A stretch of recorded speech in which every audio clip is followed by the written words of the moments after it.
Abríamos la espalda de la víctima y sacábamos el corazón, lo cortábamos en trocitos y nos lo comíamos. Es el mayor tabú del mundo. ¿Por qué se siente incómoda la gente si yo me como mi propia grasa? Puede que sepa mejor que la de una vaca o un cerdo. Es el tema recurrente de nuestras peores pesadillas, pero ha ocurrido una y otra vez a lo largo de la historia. Ver a alguien comerse el cadáver de otro ser humano es algo sorprendente e impactante. Y hoy en día sigue ocurriendo.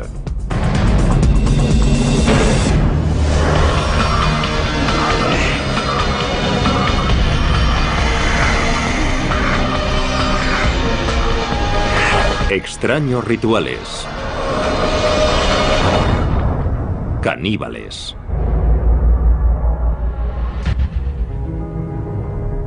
Canibalismo siempre ha sido la transgresión por excelencia. Es un viaje en el que una vez has cruzado la línea, ya no hay marcha atrás a los ojos de mucha gente. Siempre hay algo peligroso en ti. Las personas que han comido a otros seres humanos siempre nos han fascinado y horrorizado. Cuando pensamos en canibalismo, nos sentimos especialmente incómodos si pensamos en un miembro de nuestra sociedad involucrado en un comportamiento caníbal. Es mucho más cómodo pensar en alguien que hace algo así en un lugar muy lejano o que lo hizo hace mucho tiempo. Pero la verdad es que el canibalismo no forma parte solo de la historia antigua. Desde las junglas de África Occidental hasta las galerías de arte del Tokio moderno, los seres humanos siguen haciendo lo impensable y consumiendo carne humana. El término caníbal se acuñó cuando Cristóbal Colón llegó a la costa noroeste de Cuba en noviembre de 1492. Los nativos arawak le contaron relatos terribles sobre una tribu devoradora de hombres a los que llamaban caribes. Debemos tener en cuenta que él esperaba encontrarse caníbales. Al encontrar a alguien que era salvaje e incivilizado, había muchas posibilidades de que fuese caníbal, o al menos eso se pensaba. Aunque los historiadores posteriores pusieron en duda la veracidad de esos relatos, la palabra caribe fue modificada por los españoles en canib y posteriormente en caníbal, y pronto se convirtió en el término habitual para designar a quienes se alimentan de carne humana. 3 décadas después de Colón, el conquistador español Hernán Cortés llegó a Tenochtitlán, el centro del imperio azteca. Y lo que vio allí en el templo de la Gran Pirámide pronto se convirtió en materia de leyenda. Los conquistadores describieron decenas de miles de calaveras humanas apiladas, templos por los que corría la sangre humana y que estaban llenos de cadáveres desmembrados. Cortaban los brazos, las piernas y la cabeza, y se comían los brazos y las piernas en banquetes ceremoniales. Los guerreros aztecas que conseguían más víctimas para el sacrificio ritual eran recompensados con dinero y poder. Los sacerdotes tenían el gran honor de comerse el corazón de la víctima del sacrificio. En 1996, en una Liberia destrozada por la guerra, los periodistas se encontraron cara a cara con una nueva generación de caníbales de guerra. La República de Liberia, situada en África Occidental, se hizo famosa por las terribles imágenes de los soldados menores de edad que corrían enloquecidos por su capital, Monrovia. Hay una imagen grabada, la del típico niño soldado africano con una AK-47.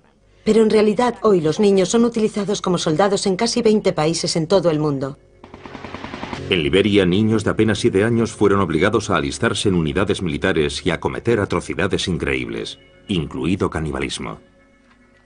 A veces los comandantes obligaban a los niños a cometer atrocidades, incluso contra miembros de su propia familia o su comunidad, para que al niño le resultase casi imposible huir y volver a casa.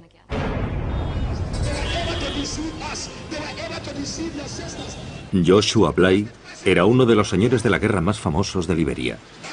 Presume de ser responsable personalmente de la muerte de más de 20.000 hombres, mujeres y niños. Él y sus seguidores además practicaron el canibalismo. Creían que comer corazones humanos les hacía invencibles. Si me disparas no pasará nada. Si un hombre se pone ante mí con un lanzagranadas, yo me quedo allí y digo, vuelve al lanzador. Solo con un dedo, sin protección, nada. Y cuando digo vuelve al lanzador, la granada da la vuelta. Yo sabía que nada podía matarme, esa era mi idea. Unámonos en nombre de Jesús, que Dios os bendiga. Joshua Bly ahora dirige un centro de rehabilitación para exniños soldado, muchos de los cuales lucharon con él. Durante la guerra, Joshua era conocido como el general trasero desnudo, porque estaba tan seguro de que era invencible que entraba en combate ataviado simplemente con un par de botas. Luchaba desnudo porque nuestra tradición me había concedido poderes. Según las tradiciones ancestrales de su tribu, Joshua fue elegido para ser ordenado sacerdote por el dios de su tribu, Niambe Agüe. Tenía 11 años. Mi padre me llamó. Me cogió en sus brazos y lloró, lloró y lloró. Le pregunté qué le pasaba y me contestó: hijo mío, has nacido para este propósito. Has nacido para ser el sacerdote tradicional de esta tribu. Así que han venido a por ti. De repente, oí ruidos, oí guerreros, oí por toda la casa. Hubo bailes y gritos. Los ancianos de la aldea llevaron a Joshua hasta una enorme roca en la que vivía su dios Niambe Agüe. Me quedé de pie ante aquella roca 3 días y 3 noches. Vi literalmente cómo la roca ascendía. Me quedé allí de pie y después la roca volvió a la tierra y giró sobre mí. Cuando miré qué había debajo de la roca, vi un enorme monstruo. Le miré a la cara y la tenía deformada. Entonces me saludó y me dijo: hijo mío, bienvenido. Le pregunté: ¿eres Niambe Agüe? Y me contestó: sí, lo soy. Niambe Agüe implantó depósitos de fuerza bajo la piel del niño.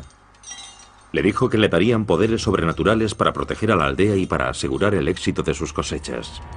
A cambio de estos poderes, Niambe Agüe exigió a Joshua que continuase con la tradición de su tribu y realizase sacrificios humanos rituales.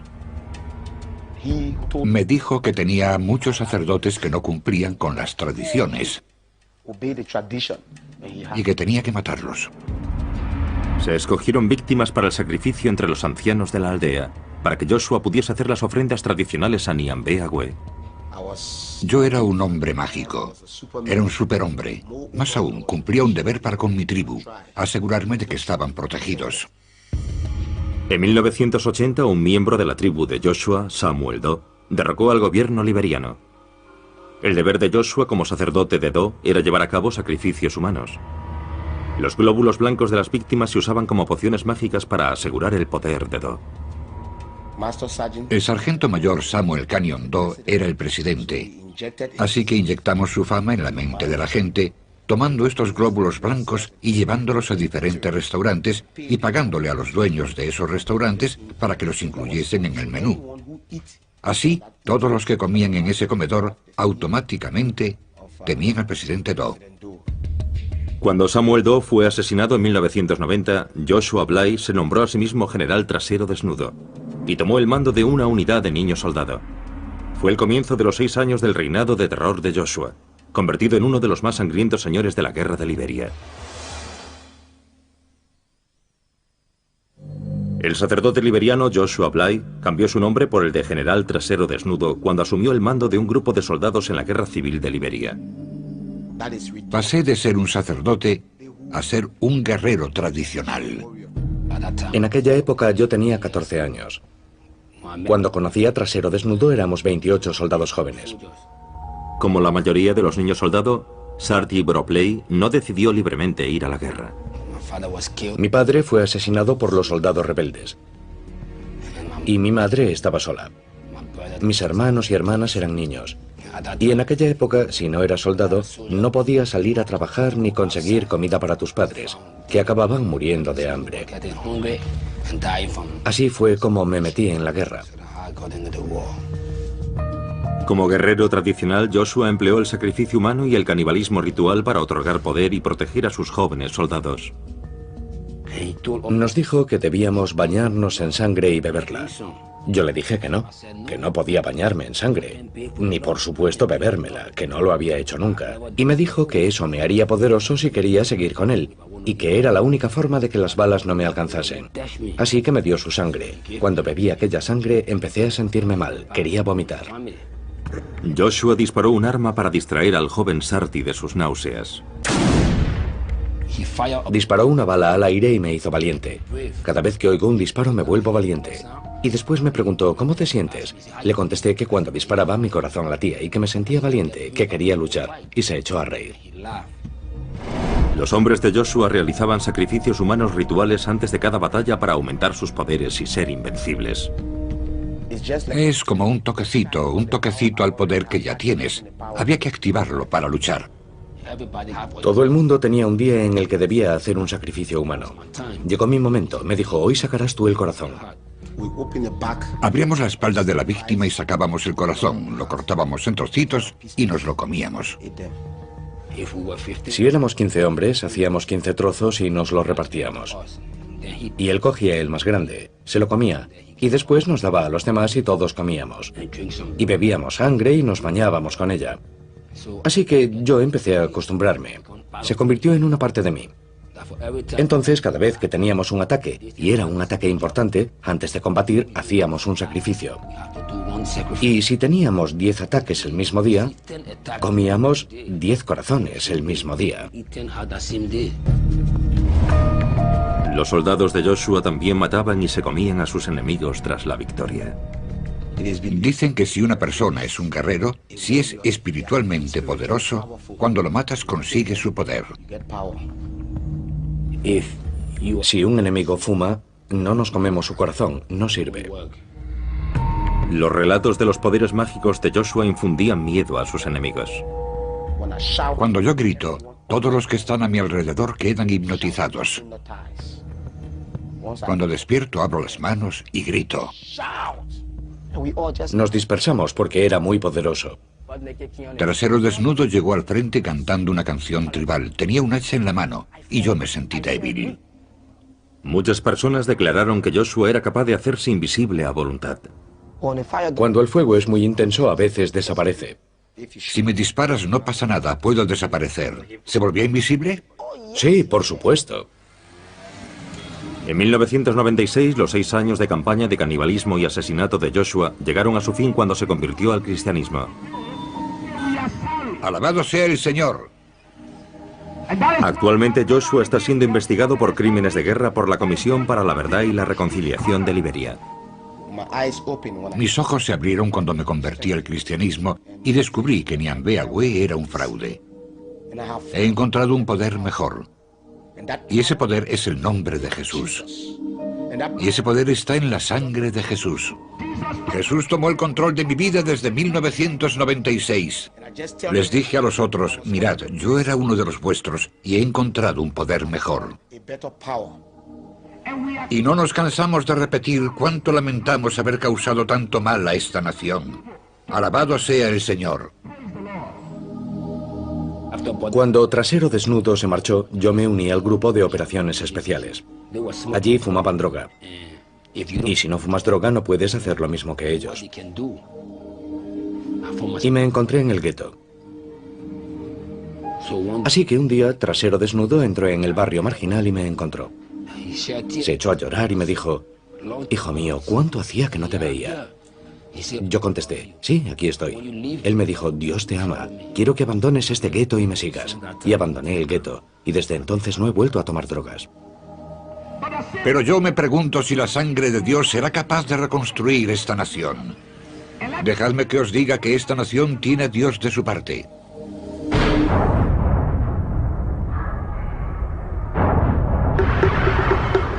A lo largo de la historia, el canibalismo y la religión a menudo han ido de la mano. En las islas Trobriand, las familias comían a sus seres queridos fallecidos en señal de respeto. El consumo de ciertas partes del cuerpo humano en el marco de determinados rituales funerarios está considerado una forma de compartir el destino de una persona a la que estás muy unido. La filosofía subyacente es muy sublime. En realidad es muy profunda y hermosa en muchos sentidos. La idea del canibalismo se encuentra incluso en la base del ritual de comunión cristiano. Esta es mi sangre. Podemos entender la idea de que Jesús entre en el pan y en el vino, que se convierta en su carne y sangre. Te amamos y te alabamos, Señor. Gracias, Señor. El cristianismo encontró su primer caldo de cultivo en la antigua Roma, una sociedad plagada de violencia ritual. Y de los primitivos cristianos se rumoreaba que con la Sagrada Comunión celebraban un ritual caníbal. Adelante, clava tu cuchillo en el bebé, recibe la sangre joven y fresca, moja tu pan en ella, tómala libremente. Los romanos usaron las acusaciones de canibalismo para justificar la persecución de los primeros cristianos. Esa acusación nos permite comprender cómo entenderían otros pueblos las tradiciones cristianas occidentales, o cómo malinterpretarían esas tradiciones, del mismo modo que nosotros podemos malinterpretar las tradiciones de otras sociedades. En la Varanasi actual, en el norte de la India, hay una secta hindú conocida como los Aguri, que también padece los rumores de canibalismo. Hay mucha mala prensa popular que describe a los Aguri como salvajes de mirada aterradora. Los Aguri son seguidores del dios hindú Shiva. Sus rituales sagrados implican abrazar todo aquello que consideran repulsivo. Agur literalmente significa no horrible, y en realidad es un estado mental. Es un estado psicoespiritual en el que no hay discriminación ni aversión o miedo contra nada o nadie. Según las tradiciones ancestrales de los Aguri, el camino por excelencia hacia la iluminación se encuentra a través del tabú definitivo, comer un cadáver humano. Los Aguri creían que el mayor miedo que tienen los seres humanos es el temor a su propia muerte, y que este miedo es una barrera para la iluminación espiritual. Y enfrentándonos al miedo a la muerte podemos alcanzar ese estado con mayor facilidad. Pero en la India moderna la tradición caníbal de los Aguri ya no es aceptable. Las personas de mi secta comen carne y beben vino para satisfacer sus deseos, pero es por decisión propia. No tienes que comer carne para alcanzar la iluminación. Yo soy un Aguri y nunca he probado el vino ni la carne, y estoy en el camino de la iluminación. Hoy en día, para superar su aversión a la muerte y la podredumbre, los santones Aguri modernos viven en crematorios, visten sudarios funerarios y beben de calaveras humanas. La meditación Aguri puede hacerse en cualquier parte. Los crematorios son lugares tranquilos, y allí encontramos ayudas para la meditación. Los santones Aguri mantienen los templos crematorios dedicados a Shiva, el primer Aguri, y atienden el fuego sagrado, al que llaman Duni. Este Duni lleva casi 100 años ardiendo. Yo recojo la madera de las piras funerarias una vez que la familia se ha marchado. Todos los días consigo un poco. El Duni es el último eslabón que vincula a los Aguri modernos con su pasado caníbal. En un ritual de canibalismo simbólico, los santones cocinan sus alimentos en las ascuas calientes que han dejado las piras funerarias. Cocinamos en el Duni y nos comemos esos alimentos. El Duni ayuda a los santos y a los sadhus a tener una voluntad fuerte y les confiere una especie de poder espiritual. Los devotos hindúes creen que el contacto de los Aguri con las cenizas humanas les da el poder de sanar. Cuando alguien quiere curarse, toma las cenizas del Duni y las aplica a la zona en la que tienen el problema, como harían con cualquier medicina, y las ingieren. Y también se las llevan a casa y las usan ritualmente. A la mayoría de los Aguri actuales, la antigua tradición de comer carne humana les produce tanto horror como a un cristiano moderno. Hace años la gente comía carne y bebía alcohol en este templo, pero se dieron cuenta de que lo que hacían estaba mal. Pero el ritual más famoso de los Aguri no es enteramente cosa del pasado. Sabe un poquito dulce y hace que la lengua se te hinche.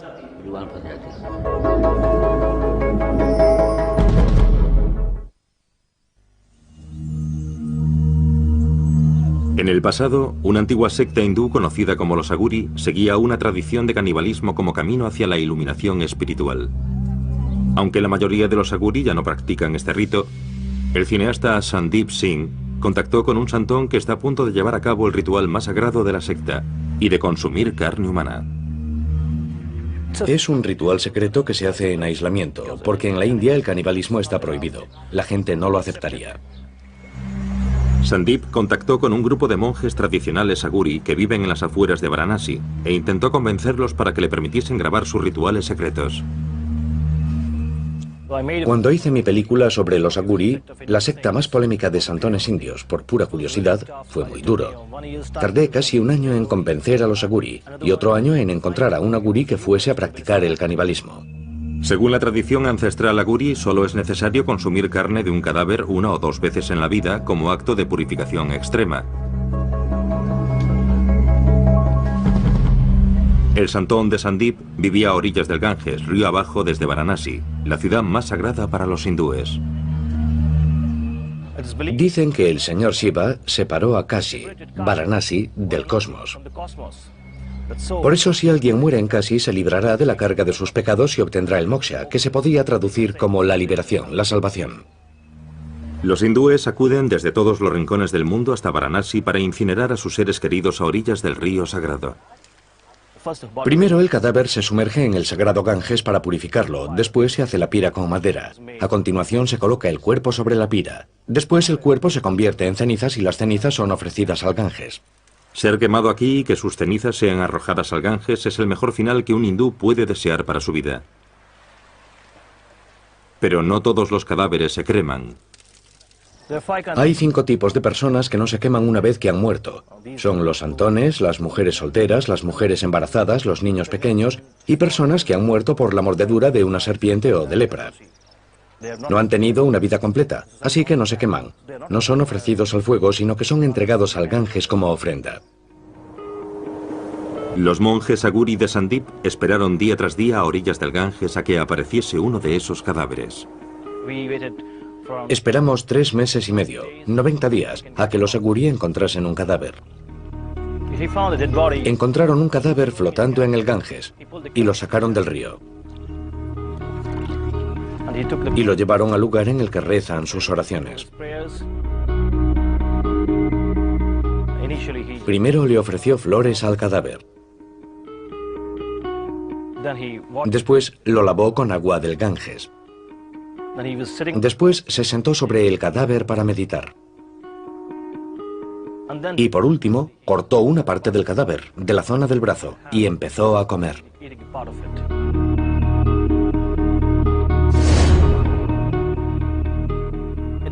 Se comió una parte. Olía mal, olía fatal.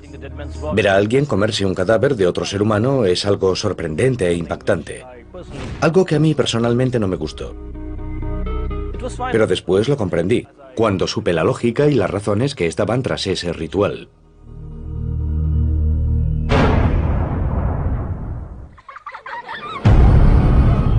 El miedo a ser comido es algo que casi todos los niños conocen. Gracias a cuentos infantiles como el de Hansel y Gretel. Os aplastaré y os comeré. O Juanito y las habas mágicas. Los cuentos de hadas medievales están llenos de caníbales. Aparecen también en relatos mucho más antiguos como los de la mitología griega. Así que el caníbal literario es una figura común. Son personajes con los que te encuentras cuando te sales del camino marcado. La lección que esto enseña a la gente es que es peligroso explorar.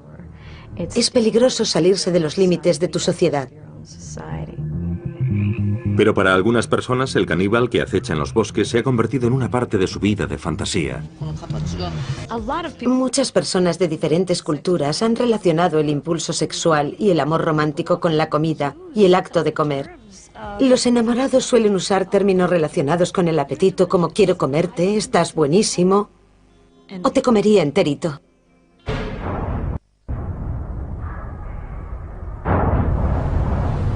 El deseo sexual siempre ha sido uno de los impulsos más fuertes de la humanidad y ha llevado a muchas personas a descubrir las partes más oscuras de su imaginación. Sí, cuando me gusta alguien, quiero ver a esa persona lo máximo posible y olerla, besarla, lamer su piel. Y siguiendo esa línea, para mí es muy natural desear comer su carne. En París, en 1981, Issei Sagawa hizo realidad sus fantasías caníbales cuando mató y se comió a una compañera de clase, Renée Hartebel. Disparó a René en la nuca con un rifle del calibre 22 cuando ella rechazó sus proposiciones. Después procedió a desmembrar e ingerir partes de su cuerpo. 2 días después, cuando intentaba deshacerse de su cadáver mutilado en un parque, fue detenido por la policía francesa. Los tribunales franceses le declararon incapacitado mentalmente y hoy vive en Tokio y es un hombre libre.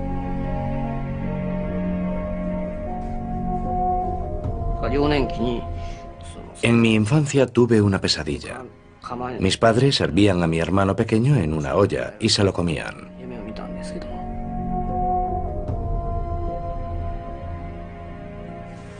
Mis padres y mi hermano son gente normal, así que todavía no entiendo por qué yo soy el único que tenía esa extraña obsesión con el canibalismo. No lo entiendo. Y me gustaría averiguarlo antes de morir. Como había matado a una chica y me la había comido, creía que nunca podría volver a salir con nadie. Pero la primera carta que recibí en la cárcel francesa fue de una alumna de un instituto japonés. La segunda carta fue de una mujer francesa de unos 30 años que me decía que yo era una víctima de una sociedad dominada por los hombres. Me sorprendió. Siempre me he preguntado por qué les fascinaba tanto. Todavía no sé cuál es la razón.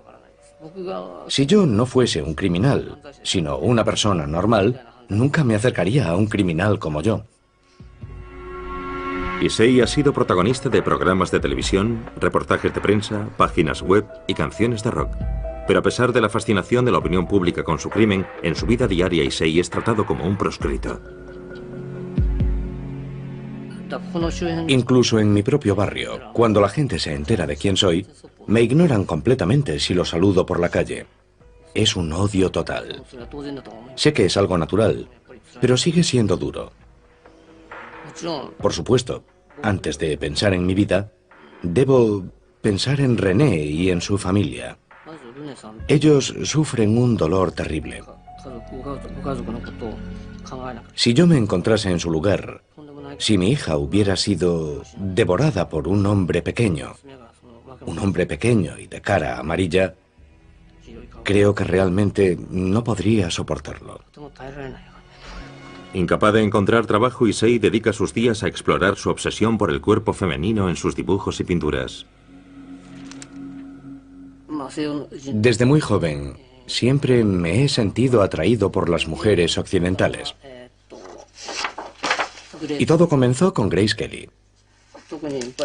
Empecé a comer por las nalgas, así que estoy obsesionado con las nalgas.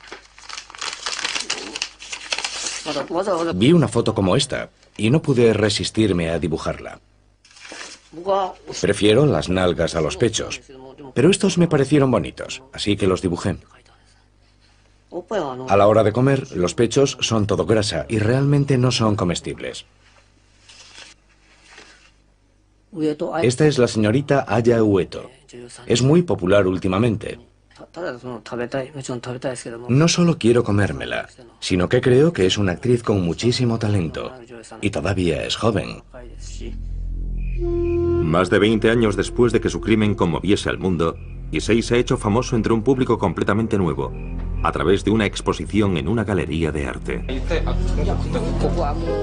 Este es un momento feliz. Toda esta gente es muy joven y además hay mujeres guapas. El caníbal Issei Sagawa es rechazado por la mayoría de la sociedad japonesa, pero esta noche su fama le ha permitido escapar momentáneamente de su aislamiento. Una pequeña exposición en una galería de arte local. Yo tenía 20 años cuando leí el famoso libro Cartas de Sagawa. Sinceramente no sabía nada más sobre él. No tenía ni idea de a qué se había dedicado desde entonces. No sabía qué pintaba. Están todas desnudas. No debería enseñárselos a mujeres. Son maravillosos. Le he hecho algunas preguntas y su forma de hablar es encantadora. En cierta medida he quedado satisfecha. El incidente me tocó muy de cerca. Yo no quería comerme a nadie, pero tengo secretos que no puedo contarle a nadie. Y estoy de acuerdo con él en que todos queremos compartir esos secretos. Esas partes que ha dibujado son partes blandas del cuerpo humano. Estoy seguro de que esa es su obsesión y por eso las ha dibujado. Estos cuerpos a mí me parecen japoneses, pero esa cara es occidental. Me pregunto, ¿qué es lo que le gustará ahora? Este es un momento feliz. Vivo solo, pero toda esta gente es muy joven. Y además hay mujeres muy guapas. Es muy divertido. Esto me recuerda las ganas que tenía de divertirme así. Cuando estás solo no haces más que pensar. Vivir solo me vuelve loco, aunque ya estoy loco, la verdad. Pero ahí fuera hace frío y estoy solo.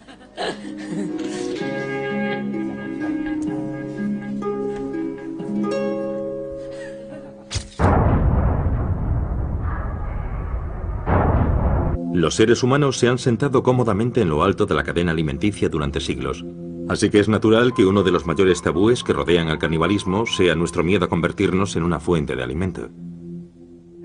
Si llegásemos a considerarnos carne, comida, acabaríamos con la idea de que somos especiales. Y eso chocaría con cualquier noción de lo que significa ser humano. Desde el siglo XIV, cuando los marineros náufragos echaban a suertes quién sería el primero en servir de alimento, hasta el accidente aéreo de 1972 en los Andes, circunstancias extremas a lo largo de la historia han obligado a diferentes personas a superar el mayor tabú de todos y a ver al prójimo como comida. Este tipo de situaciones llega al corazón de las personas cuando se enteran de ellas, porque hay un miedo primario a dos cosas. Una, a encontrarse en una situación en la que tienes tanta hambre que no te queda otra alternativa que comerte a alguien que conoces. Y dos, a que te coman. Desde el asedio de Jerusalén en el año 70 después de Cristo al sitio de Leningrado durante la Segunda Guerra Mundial, las poblaciones hambrientas se han visto obligadas a alimentarse de los muertos y de los vivos. En Leningrado, los cadáveres abandonados eran convertidos en carne para consumo y los niños desaparecían misteriosamente. Al final, la policía se vio obligada a formar una división dedicada únicamente a perseguir casos de canibalismo. Los asesinos cumplen su condena y vuelven a la sociedad. El canibalismo es diferente porque es la transgresión de una regla social profundamente arraigada. Es algo con lo que las personas se sienten permanentemente incómodas.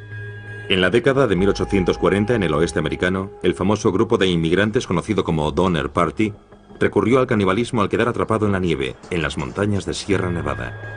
Cuando James Reed llegó con el grupo de rescate, le horrorizó lo que vio.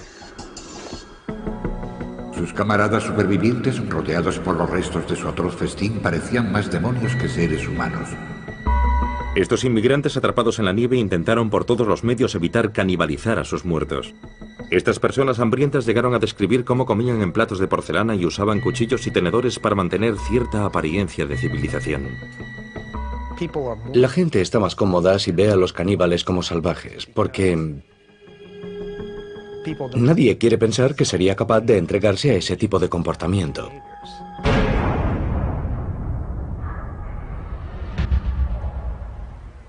En Copenhague, Dinamarca, muy lejos de las junglas de nuestra imaginación, el artista danés Marco Evaristi ha creado una obra de arte que explora el tabú de los humanos como comida.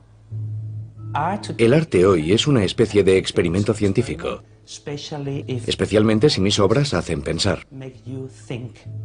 Marco ha utilizado más de una vez tácticas escandalosas para atraer la atención hacia el mensaje que se oculta tras su arte. Para su trabajo más reciente, Marco se ha hecho una liposucción y ha usado su grasa para hacer albóndigas. Ha llamado al resultado polpette al grasso di Marco, o albóndigas de grasa de Marco, y las ha enlatado con una etiqueta diseñada por él mismo. La gente debe pensar que si se come mis albóndigas está comiendo arte. La preparación de las albóndigas fue solo el primer paso en la creación artística. Para explorar a fondo los aspectos que rodean al tabú caníbal, Marco invitó a 12 personas a cenar con él, entre ellas jefes de Estado y figuras prominentes de la sociedad danesa. Marco cenó solo. Cuando me metí la primera cucharada de espagueti con carne en la boca, cerré los ojos, porque pensar que me estaba comiendo a mí mismo me pareció algo asqueroso. Fue solo un segundo, pero fue un segundo de reflexión sobre la moralidad y los valores éticos que tengo como ser humano. Lo curioso es que no sabe diferente de otras albóndigas. Todo está en tu mente. Nada más. Es solo un problema de tu mente. Nada más que eso. Marco quería saber si otras personas compartían su opinión sobre el canibalismo. Así que decidió organizar otra cena con sus albóndigas en el menú. Prepararé albóndigas con grasa animal. Ya. Y albóndigas con mi propia grasa. Vale. Marco ha invitado a 12 amigos del mundo artístico a cenar con él esta noche. ¿Pero habrá alguno lo bastante valiente para acudir? El artista danés Marco Evaristi conmocionó al mundo del arte cuando desafió el tabú del canibalismo con una obra de arte conceptual.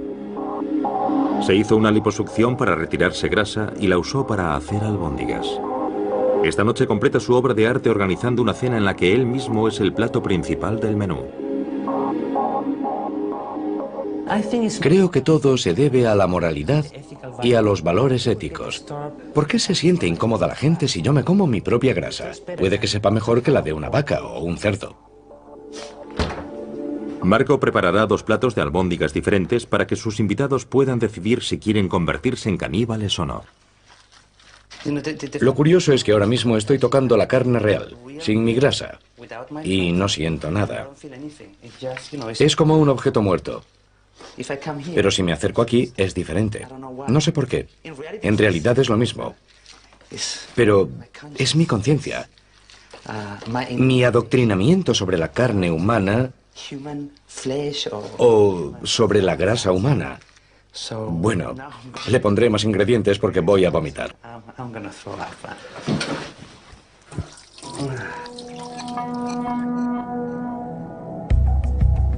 Marco ha invitado a 12 amigos del mundo del arte a tomar parte en su experimento sobre el canibalismo. Entre los invitados se encuentra Mary-Louise Sorizzo, historiadora del arte. Tenemos una representación amplia de personas. Marco los conoce un poco a todos. Son personas con las que creo que todos nos podemos comparar. Así que será interesante ver quién cenará qué esta noche. El elemento central de la velada artística de esta noche serán las albóndigas preparadas con la grasa corporal de Marco. He devorado arte toda mi vida, así que creo que aceptaré la invitación. De las 12 personas que fueron invitadas, solo 7 han sido lo bastante valientes para acudir. ¿Huele bien? ¿Cuál es cuál? Vale, estas llevan mi grasa y las grandes son albóndigas normales, ¿vale? Se parecen mucho. Las he preparado exactamente igual. La única diferencia es que he puesto un poco de mi grasa en unas y en las otras nada. Las damas primero. Yo normalmente no suelo comer mucha carne, así que me pondré sobre todo pasta. ¿Quieres otra, una normal? ¿Sí o no? Soy normal, no caníbal. ¿Tú tienes más contenido en grasa que los animales o es igual? La grasa es grasa, no hay diferencia. Porque tú eres delgado, Marco. No sé de dónde has sacado la grasa.